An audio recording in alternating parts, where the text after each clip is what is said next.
अस्सलाम वालेकुम, मैं हूं अलीना फ़ारूक शेख। गुज़िश्ता रोज़ पाकिस्तान तहरीक इंसाफ के देरीना एक मेंबर आज़म सवाती साहब का एक वीडियो पैगाम जारी हुआ है जिसने बड़ी धूम मचा दी है। उसी को ज़रा डिस्कस करते हैं और पूरे पर्सपेक्टिव में डालते हैं, उसकी अहमियत जानते हैं। हुआ कुछ यूँ कि आज़म सवाती साहब ने इस पैगाम में न सिर्फ खान से मुलाकात और उस मुलाकात में इस्टेब्लिशमेंट से राब्तों की बात की, बल्कि जो पाकिस्तान तहरीक इंसाफ के कुछ सोशल मीडियम्स के ऊपर पैगामात खान की इस्टेब्लिशमेंट से बातचीत से मुतल्लिक हों या फिर पार्टी की पॉलिसी से मुतल्लिक हों, उसके ऊपर भी बड़ी तनकीद की है। टू बी एग्जैक्ट, आज़म सवाती साहब ने अपने पैगाम में कहा कि उन्होंने खान से मुलाकात की और ख़ान से इजाज़त मांगी कि आरिफ अलवी और दीगर को मिलाकर वो इस्टेब्लिशमेंट से बातचीत के दरवाजे खोलने की कोशिश करना चाहते हैं। उनके मुताबिक खान साहब ने कहा कि अगर वो बात करने की यानी इस्टेब्लिशमेंट बात करने को तैयार है तो मैं भी पहले दिन की तरह बात करने को तैयार हूँ, यानी सब कुछ भुला के बातचीत करने को तैयार हूँ। मज़ीद ये कहा कि तुम्हें यह भी बताने की ज़रूरत नहीं है कि किस ज़रिए से बात करोगे, बातचीत को मेरी तरफ से हाँ है। न सिर्फ ये बल्कि जैसा कि आपको बताया, आज़म सवाती साहब ने बड़ी तनकीद का निशाना बनाया पाकिस्तान तहरीक इंसाफ के उन लोगों को जो कि मुख्तलिफ़ सोशल मीडियम्स पर पाकिस्तान तहरीक इंसाफ की तरफ से सख्त बयानियाँ, इस्टेब्लिशमेंट के ऊपर सख्त तनकीद और फिर इमरान खान की इस्टेब्लिशमेंट से बातचीत और राब्ते से मुतल्लिक ये कहते हैं कि खान साहब ने बातचीत करने को मना किया है। उन्होंने कहा, यानी आज़म सवाती साहब ने कहा कि झूठ फैलाना बंद करो, खान साहब ने ऐसा कुछ नहीं कहा और ये सब कुछ उन्होंने हल्फन यानी कुरान पाक के ऊपर हाथ रख के कहा। ये जो बात हो रही है, ये जो बयानात सामने आ रहे हैं, पैगाम सामने आ रहे हैं, ज़रा इसके ऊपर बात करते हैं कि एक तरफ हम देखते हैं पाकिस्तान तहरीक इंसाफ शदीद तनकीद करती है, जो लीडरान हैं वो इस्टेब्लिशमेंट के ऊपर तनकीद करते हैं, तहरीक के इशारे दिए जाते हैं। लेकिन दूसरी तरफ आज़म सवाती साहब और फिर दीगर की मुलाकातों की खबरें भी चल रही थी जो कि कहते हैं कि जी इस्टेब्लिशमेंट से राब्ते होने चाहिए और खान साहब खुद इन राब्तों की तायीद कर रहे हैं या कह रहे हैं कि बिल्कुल आशीर्वाद दे रहे हैं कि राब्ते अगर होते हैं तो करो। तो क्या PTI की असल पॉलिसी है बातचीत करना या फिर टकराव की सियासत? हमें ज्वाइन करें इस डिस्कशन के लिए उमर चीमा साहब, महमल सरफराज साहिबा, सोहेल वड़ायत साहब और इरशाद भट्टी साहब भी हमारे साथ मौजूद हैं। महमल, आप कहिएगा क्या राय है आपकी, किस पॉलिसी को PTI की असल पॉलिसी माना जाए? अरे देखें, एक्चुअली जो ये दबाव डालते हैं PTI, ये दबाव डाला ही इसलिए जाता है ताकि इस्टेब्लिशमेंट जो है उस पर इतना प्रेशर पड़े कि वो हमसे बातचीत करें, वो नेगोशिएटिंग टेबल के ऊपर आए। आपने अंसार अब्बासी साहब की अगर स्टोरी देखी हो तो उसके अंदर जो बैक चैनल टॉक्स की बात हो रही है, उसके अंदर जो चीज़ कही जा रही है वो ये है कि जो बिहेवियर, दो चीज़ों का चेंज होना चाहिए, एक इमरान खान साहब का और एक सोशल मीडिया का, यानी कि सोशल मीडिया को आप रिस्ट्रेन करें, उन्हें सॉफ्ट करें और इमरान खान साहब के भी जो वो बयान देते हैं उसको भी सॉफ्ट भी किया जाए, उसको रिस्ट्रेन किया जाए। तो बेसिकली जो इनका सोशल मीडिया है या खान साहब जो बात करते हैं रिपोर्टर्स के साथ जेल के अंदर, जो बाद में फिर रिपोर्ट भी होती है और सोशल मीडिया की ज़ीनत भी बनती है और मीडिया की भी ज़ीनत बनती है उनकी हेडलाइन, वो प्रेशर तो अगर क्रिएट कर रही होती है लेकिन साथ साथ वो PTI के लिए प्रॉब्लम्स भी क्रिएट कर रही होती है। आप अगर देखें लीना, यहाँ पर जो उनकी लीडरशिप है, जो मेन लीडरशिप सारी जो बाहर है जेल से, पाकिस्तान के अंदर है, वो बार बार उन्होंने कितनी बार ये बात की है कि सोशल मीडिया जो है उनको अपनी टोन चेंज करनी चाहिए। वो ये बात जो है खान रिपोर्ट भी हुआ है कि वो खान साहब को भी कहते हैं कि आप सोशल मीडिया जो पाकिस्तान में लेकर आए, जो बाहर से जिस तरह की बातें हो रही हैं हमारे लिए प्रॉब्लम होती है। और अलीना, आपको ये याद होगा, मैंने पहले भी एक ये बात की थी कि जब ये स्ट्रीट एजिटेशन होती है या जो ये सोशल मीडिया की चीज़ें होती है, इससे बजाय इसके कि वो मामला जो है कोई प्रेशर बढ़े और निगोशिएटिंग टेबल के ऊपर आए, होता है कि कन्फ्रंटेशन हो जाती है इस्टेब्लिशमेंट के साथ, डायरेक्ट कन्फ्रंटेशन हो जाती है।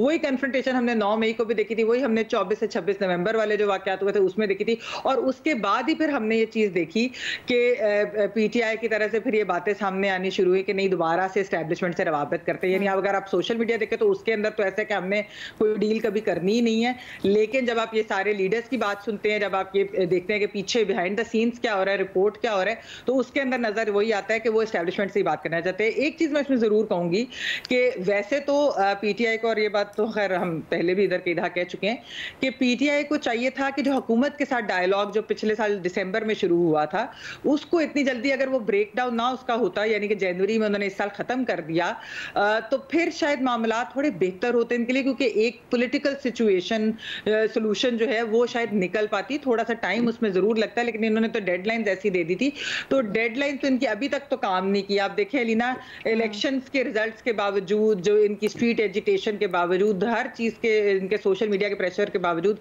अभी तक तो हमने यही देखा है कि एस्टैब्लिशमेंट जो है वो उस तरीके से इनसे बात करने को तैयार नहीं हुई, या एटलीस्ट जो है डिनायल तो वो अस्करी जराए से आ जाते हैं कि ऐसी चीजें नहीं हो रही। तो ये भी एक हमने देखा, तो ये एक प्रेशर टैक्टिक है, लेकिन अभी तक क्या उसके रिजल्ट्स आएंगे कि नहीं, ये हम आने वाले वक्त में देखेंगे। भट्टी साहब, ये क्या पॉलिसी है और ये तजाद क्यों है? अवाम के सामने खान साहब के जो बयान आते हैं वो भी बड़े सख्त आते हैं, जो पार्टी कहती है वो भी बड़ी सख्त लाइन लेती है, लेकिन पीछे से खबरें आ रही हैं और अब आज़म सवाती साहब ने तो हल्फिया कह दिया है कि कोशिशें हो रही हैं और खान साहब ने भी आशीर्वाद दिया। जिसने मैडम शेख जिसने मुज़ाकरात करने हैं आ जाओ, आज़म सवाती साहब कह रहे हैं, मेरी तरफ से हाँ है, मतलब दिल लहजा निक्की जी हाँ करके। मैडम शेख, असल में आज़म सवाती साहब ने आप कुरान पर हलफ के साथ बयान दिया है, ज़ाहिर है मैं तो इसमें मुकम्मल यकीन करूँगा और कोई जो सवालात हैं, जो तहफ़्फ़ुज़ात हैं वो मैं समझूँगा कि मेरे ठीक नहीं है।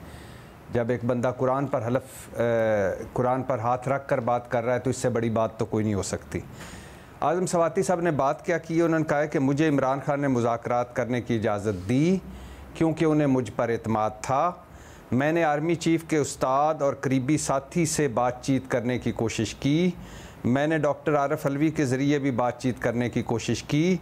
मैंने एक एंकर के ज़रिए भी बातचीत करने की कोशिश की और तमाम कोशिशों के बावजूद मेरी कोशिश कामयाब नहीं हो सकी।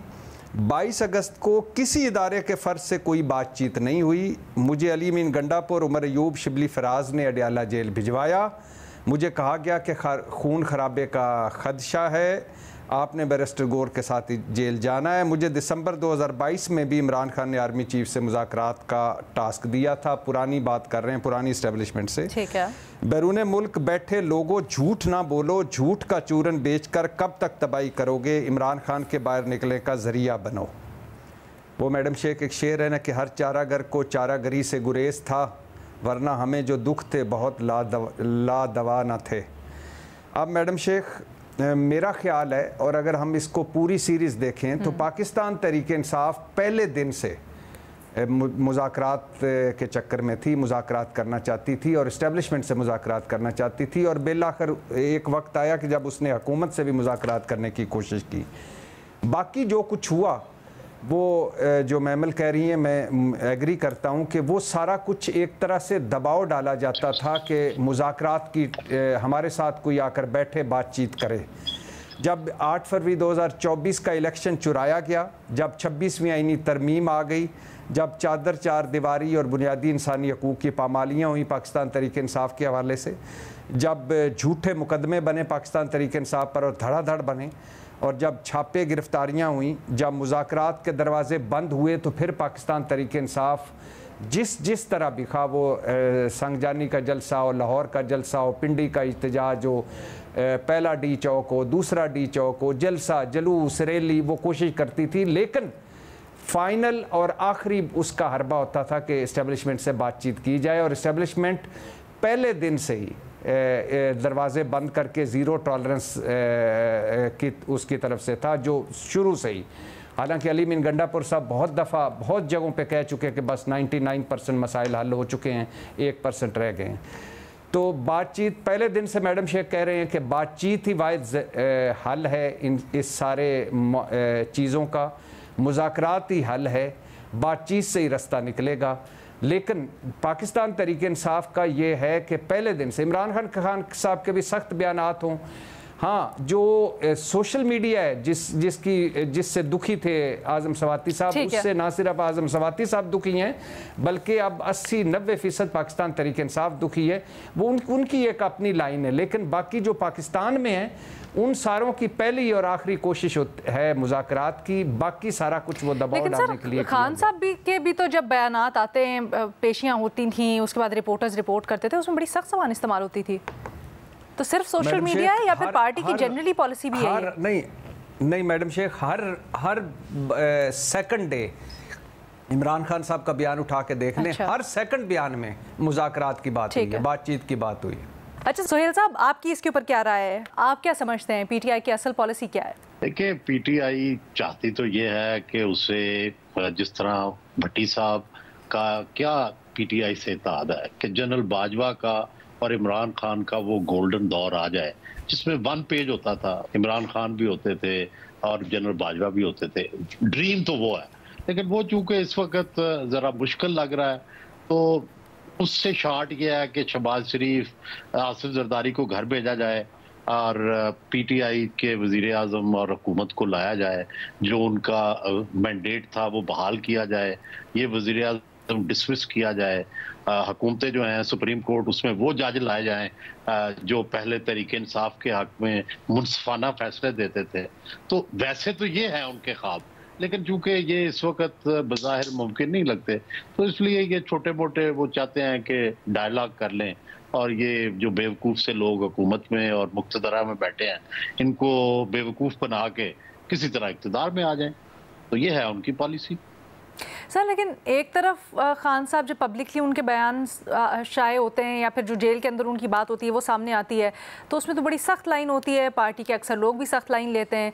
लेकिन दूसरी तरफ फिर ये भी जो आज़म सवाती साहब ने तो कल हल्फिया कह दिया कि इस्टेब्लिशमेंट से बात करना चाहते हैं, ये इतना कन्फ्यूजन क्यों है? देखो, मंजिल तो एक ही है ना, मंजिल तो वही है कि वही जनरल बाजवा वाला 1 पेजर। तो चाहे वो मुज़ाकरात से हो जाए, कई दफ़ा समझते हैं सख्त ज़ुबान से, कई दफ़ा समझते हैं लॉन्ग मार्च से, कई दफ़ा वो समझते हैं कि जनाब प्रोटेस्ट से, कई दफ़ा समझते हैं डोनाल्ड ट्रंप से, कई दफ़ा समझते हैं कांग्रेस की रेजोल्यूशन से। मंजिल वही है कि जनाब हमें दोबारा इक़्तिदार मिल जाए और उसी तरह 1 पेजर हो जाए, बस ये मसला है। उमर चीमा साहब को शामिल गुफ्तगू करते हैं। चीमा साहब, ये बताएं, ये जो गर्मी सर्दी पीटीआई के मौक़िफ़ में, कभी हाँ इस्टेब्लिशमेंट को, कभी नहीं इस्टेब्लिशमेंट को, कभी सख्त हो जाते हैं। आज आज़म सवाती साहब कहते हैं कि नहीं जी, वो खान साहब ने तो कहा है बिल्कुल पहले दिन की तरह मैं रेडी हूँगा बात करने को, सब कुछ भुला के। ये क्या हो रहा है? कौन सी पॉलिसी के ऊपर हम यकीन करें? देखिए, ये कन्फ्यूजन की पॉलिसी है और वो क्या एक तरफ वो इस्टेब्लिशमेंट को भी कंफ्यूज करना चाह रहे हैं और दूसरी तरफ अपने जो फॉलोअर्स हैं उनको भी वो कंफ्यूज रखना चाह रहे हैं। उनको ये बता रहे हैं कि हम इस्टेब्लिशमेंट के साथ लड़ रहे हैं और इस्टेब्लिशमेंट को ये बता रहे हैं कि नहीं, हम आपके साथ दोस्ती करना चाहते हैं।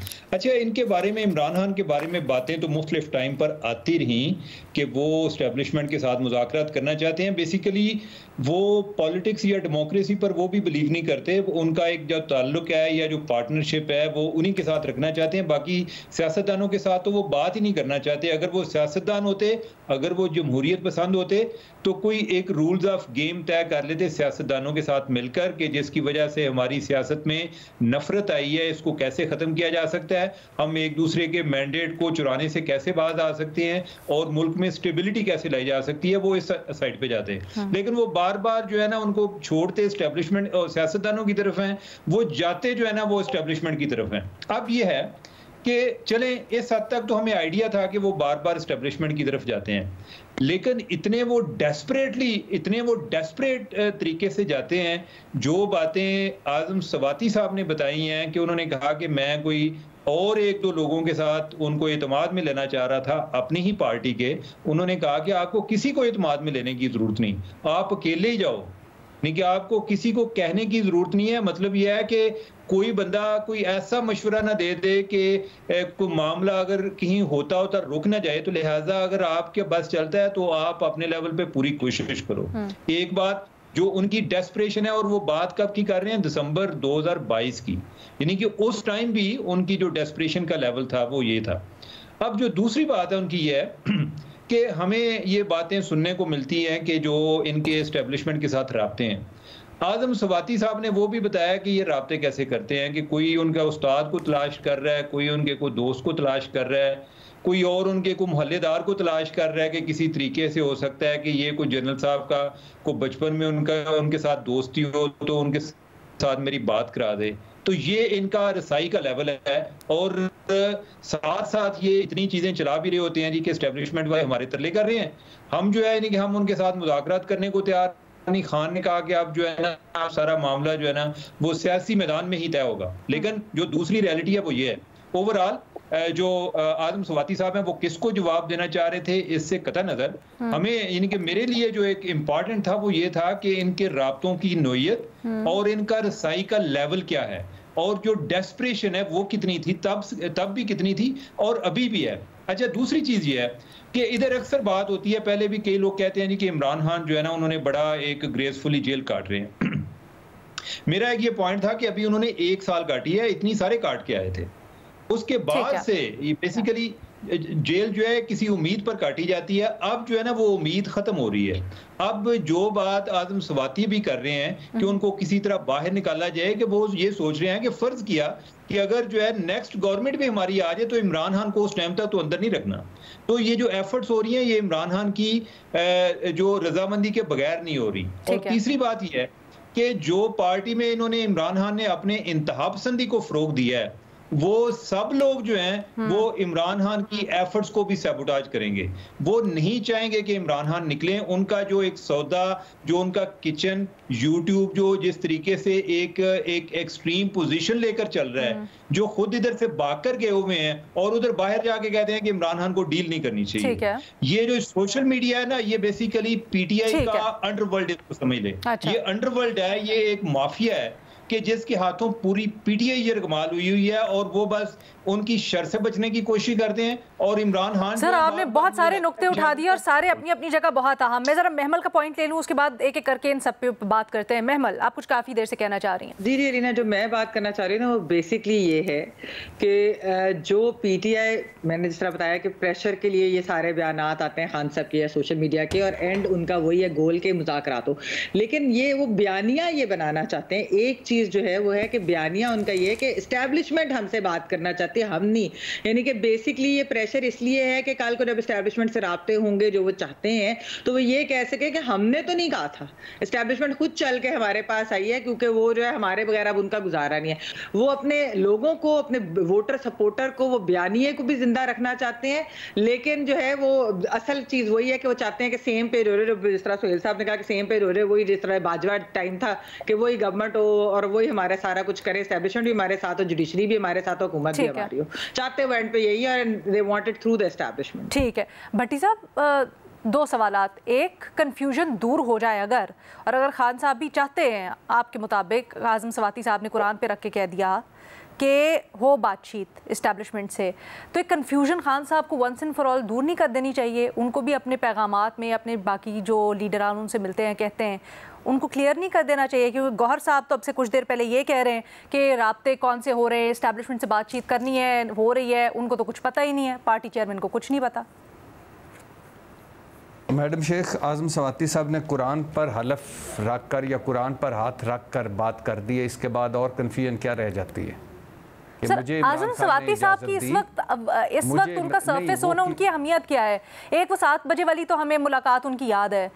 Out of all the party Azam Swati साहब क्यों?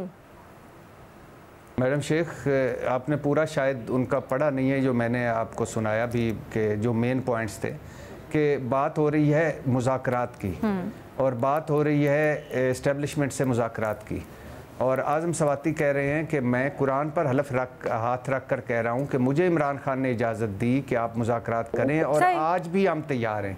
पहली बात। दूसरी बात, हर दूसरे दिन इमरान खान साहब बातचीत के लिए कहते रहते हैं और मुसलसल, इसमें तो कोई शक नहीं।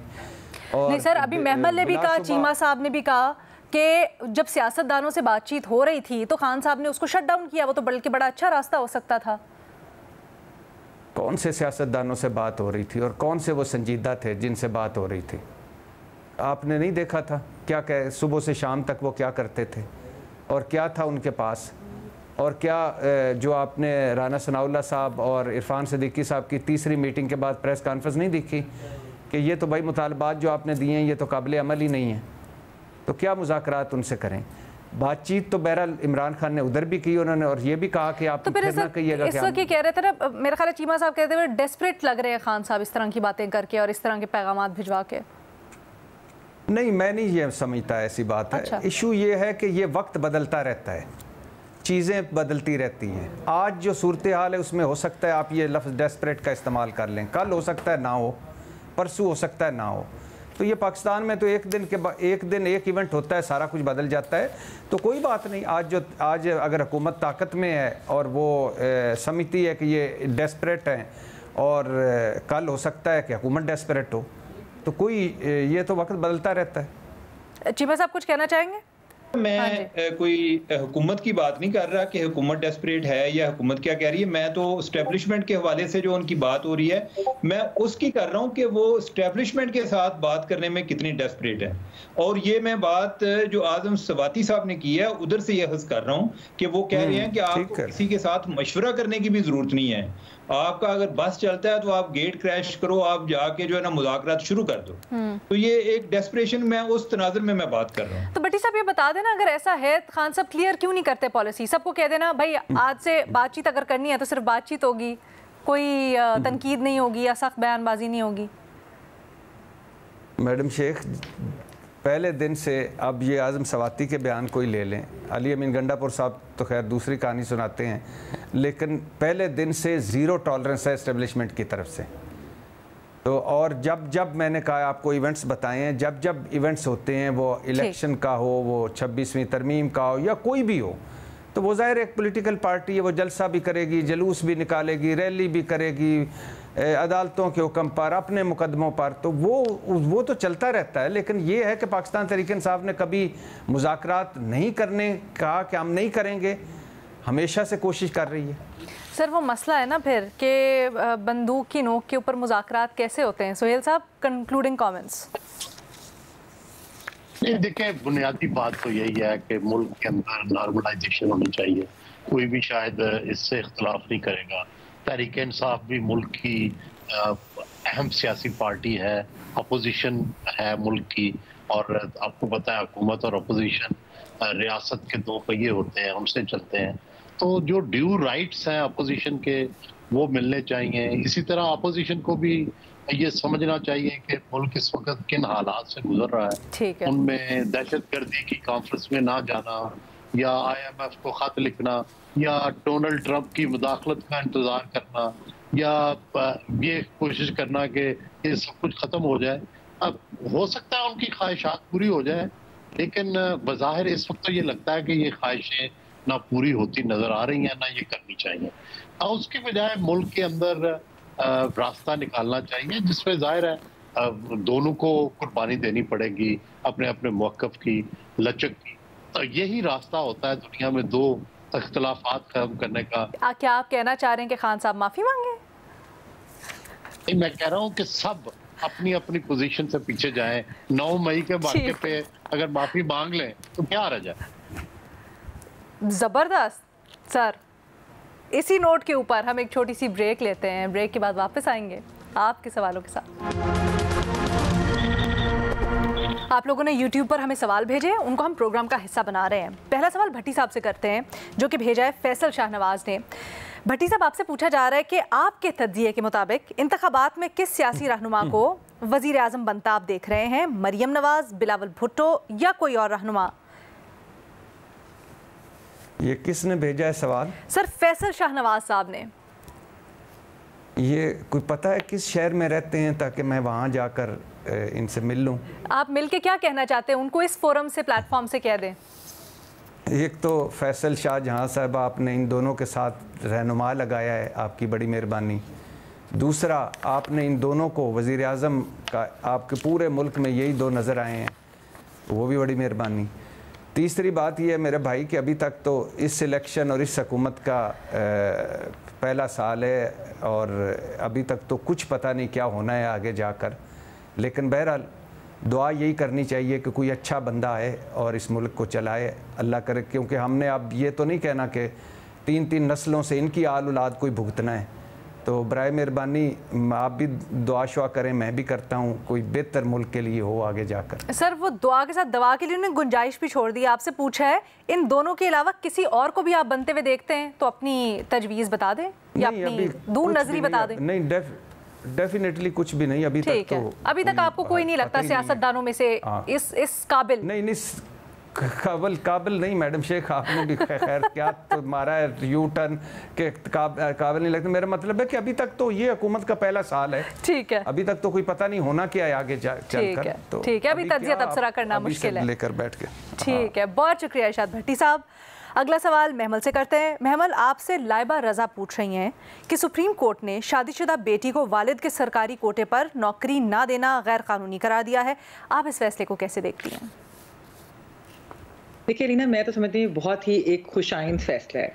हमारा मुल्क आपको पता है कि जेंडर गैप इंडेक्स के अंदर वो कहाँ पर है। हमारे यहाँ अगर आप स्टैट्स निकाल के देख लें तो वायलेंस अगेंस्ट वुमेन जो है वो बहुत ज़्यादा हाई है कंपेयर्ड टू ग्लोबल नंबर्स।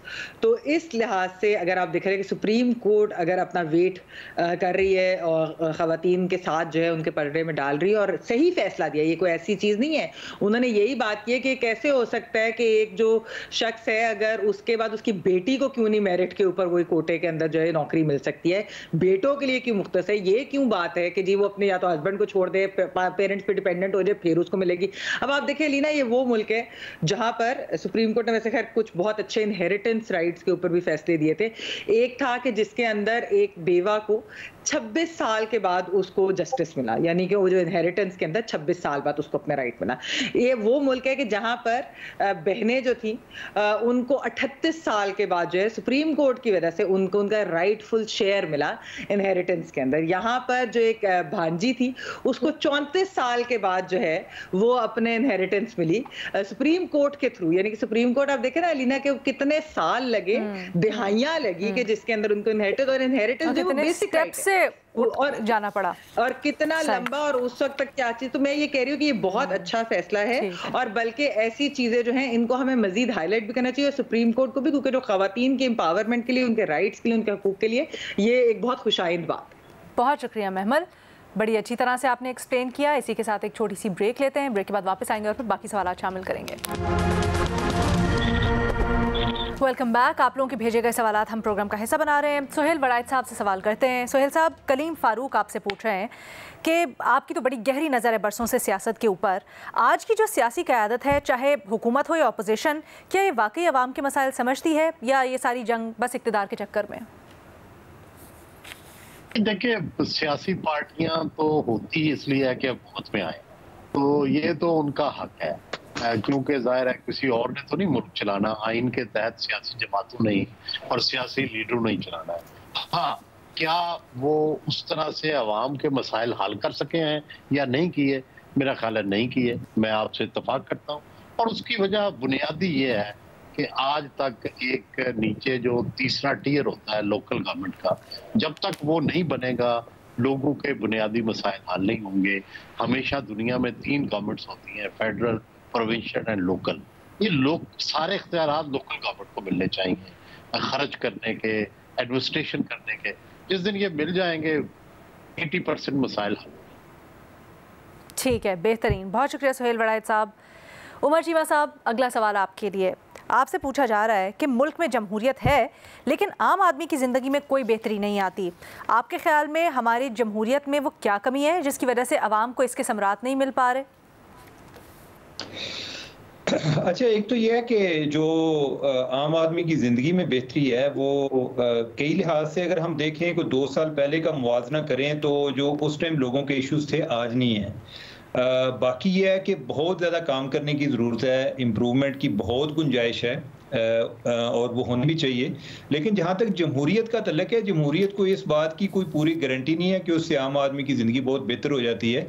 आम आदमी की ज़िंदगी अगर इसका ताल्लुक हम मईशत से जोड़ रहे हैं तो बहुत सारी जगहों पे ऐसा भी है जिधर जमहूरियत नहीं है लेकिन उन्होंने तरक्की की है। जो जमहूरियत है ये तो एक हकूक़ की बात है, यानी कि जिसमें आम आदमी के हकूक़, उसको जो ह्यूमन राइट्स के हवाले से, उसको बोलने के हवाले से, उसको बाकी जो हकूक़ उसको मुयस्सर होते हैं मईशत के हवाले से भी, यानी कि उसके हवाले से इसमें ज़्यादा है। लेकिन पाकिस्तान में असल में कोई ऐसी जमहूरियत है भी नहीं, ना ही कोई ऐसा अथॉरिटेरियन सिस्टम है, यानी कि उस सेंस में जो अगर हम बाकी जगहों पर बात करते हैं, और ना ही जमहूरियत है, बस कोई गड़मड़ ही चल रही है और इसमें कुछ लोगों को मिल जाता है और फिर कुछ जो है वो शिकवे शिकायत जो है वो तो बरकरार रहती हैं, और गुंजाइश जो है बेहतरी के हवाले से तो चलती है और होनी भी चाहिए। हुकूमत को बहुत कुछ करने की ज़रूरत है। मैं बिल्कुल आपसे यही पूछने वाली थी कि कहीं चीमा साहब मसला ये तो नहीं है कि हमारे मुल्क में जमहूरियत को दुरुस्त तरीके से चलने भी नहीं दिया गया, या उस तरह से जमहूरियत फ्लरिश भी नहीं की, जिसकी वजह से हम आज ये सवाल उठा रहे हैं, या हमारे जहनों में ये सवाल आता है कि जमहूरियत डिलीवर नहीं कर पा रही। तो क्या जमहूरियत के ऊपर ये सारा बार डालना दुरुस्त होगा? देखिए, एक तो ये है कि ओवरऑल पूरी दुनिया में इस टाइम जमहूरियत जो है वो भी एक बुहरान का शिकार है। जमहूरियत को उनकी नुमाइंदगी करने वाली जो सियासी जमातें हैं वो भी ज़वाल पजीर हैं, इसीलिए पॉपुलिज्म जो है मुख्तलिफ ममालिक में हमें नज़र भी आता है। तो जमहूरियत की अपनी सेटिंग कि अगर लोगों का उस पर एतमाद उठ जाता है, किसी भी इदारे पर लोगों का एतमाद उठ जाता है, तो वो उस इदारे के लिए कोई अच्छी खबर नहीं और वो उस निज़ाम के हवाले से भी कोई अच्छी खबर नहीं। तो ये एक लम्हा फिक्री है उन लोगों के लिए कि जिनके इस सिस्टम में स्टेक्स हैं जमहूरियत में, और उसमें सबसे ज़्यादा जो स्टेक होल्डर हैं अवाम तो हैं ही हैं, लेकिन उसमें जो सबसे बड़ी स्टेक होल्डर हैं वो सियासी जमातें हैं। अगर जमहूरियत नहीं होगी तो इनका वजूद भी ख़त्म हो जाएगा। तो उन्हें अवाम की आवाज़ पर तवज्जो देने की ज़रूरत है कि अवाम क्यों मायूस है, यानी कि अवाम के लिए उनकी ज़रूरियात अगर पूरी नहीं होती, वो उन्हें जमहूरियत के अलावा कोई अगर और सिस्टम भी देता है तो वो उधर चल पड़ेंगे। सर मैं इसी सवाल को ज़रा फ्लिप करके आपसे पूछना चाहती हूँ, आपकी राय में वो क्या वजह है जिसकी वजह से अब ज़्यादा से ज़्यादा लोग पॉपुलिज्म की तरफ या जमहूरियत से हटकर दीगर सिस्टम्स के ऊपर बात कर रहे हैं या उनको प्रेफर कर रहे हैं, और जमहूरियत एक तरह से अनपॉपुलर होती जा रही है? अलीना, मेरा नहीं ख्याल कि कोई भी सिस्टम ऐसा इस दुनिया में मौजूद है कि जिसके बारे में लोग मुकम्मल तौर पर मुतमईन है। सिर्फ फ़र्क इतना है कि जिस सिस्टम में वो रह रहे हैं उसमें किसी हद तक बेजारगी है, वो दूसरे सिस्टम में जाना चाह रहे हैं। ऐसे कंट्रीज जिधर अथॉरिटेरियनिज्म है वो जमहूरियत की तरफ जाना चाह रहे हैं। जो जिस जगह पे जमहूरियत है उनको ये लगता है कि नहीं, वो फलां मुल्क जो है ना उधर ज़्यादा तरक्की हो रही है, तो हमें कोई वो उस तरह का सिस्टम अडॉप्ट करना चाहिए। और फिर ओवरऑल जो एक पोलिटिकल क्लास है, जो इनइक्वालिटीज़ आ रही हैं सोसाइटी में, ना हमवारी है, जो दौलत का इर्तिकाज है चंद हाथों में और बहुत ज़्यादा गरीब पैदा हो रहे हैं, ये वो सारी चीज़ें हैं कि फिर वो जिस सिस्टम में ये चीज़ें होती हैं तो उनका उस सिस्टम पर लोगों का एतमाद मुतज़लज़ल होना शुरू हो जाता है। ठीक है, बहुत शुक्रिया उमर चीमा साहब। हरीम आमिर, आई होप आपको आपका जवाब मिल गया होगा, और इसी तरह से आप लोग हमें अपने सवालात भेजते रहें। आपको हमारी यूट्यूब की अपलोडेड एपिसोड के ऊपर जाना है, नीचे अपना सवाल लिखना है और हम उसको अपने प्रोग्राम का हिस्सा बनाएंगे। कोशिश करेंगे तज्ज़ियाकार उसका जवाब दें इन डिटेल जितनी भी हो सकती है एज़ पॉसिबल। और ज़रूरी नहीं है कि आप सियासत से मुतल्लिक़ ही सवालात पूछें, आप कुछ भी पूछ सकते हैं, सोसाइटी से मुतल्लिक, समाजी रवैयों से मुतल्लिक, इन जनरल हर किस्म के सवाल के लिए हमारा ये फोरम ओपन है। विद दैट आज के लिए इजाज़त दीजिए। अल्लाह हाफ़िज़।